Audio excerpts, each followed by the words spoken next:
বাইরে সারাদিন বৃষ্টি পড়েই চলেছে, চারিদিকে জল থই থই করছে, আর তার উপর উপরি পাওনা হলো হাজবেন্ডের আজকে ওয়ার্ক ফ্রম হোম। আর কি আবার রান্না তোড়জোড় শুরু।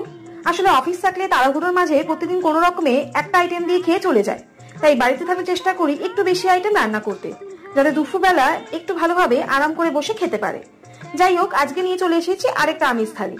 এইরকম বাঙালি থালি হলে দুপুরে খাওয়াটা জমে যায়, আর সব ভালো লাগার আইটেম যদি একটা থালিতে থাকে তাহলে ভাত তো বেশি খাওয়া হয়েই যাবে। তাহলে দেখে নি আজকের থালিতে কি কি আজকে। প্রথমে চলে এলো গরম ধোয়া ওঠা ভাত। আজকে প্রথম পাতে আছে মসুর ডালের পুর ভরে পুঁই পাতার বড়া। একটা কাঁচা লঙ্কার সাথে অল্প সর্ষের তেল গরম ভাতে অসাধারণ লাগে। নেক্সট আইটেম হলো পাবদা মাছ ভাজা। আসলে বাবা চিকেন একদমই খায় না, তাই এই পাবদা মাছ ভাজতে হয়েছে। এরপরে আছে পটল মশলা। আমরা পটল খেতে বেশ ভালোবাসি, আর পটলের এরকম ঝাল কোনো আইটেম হলে দারুণ লাগে। নেক্সট আইটেম হলো ঝাল ঝাল চিকেন কষা।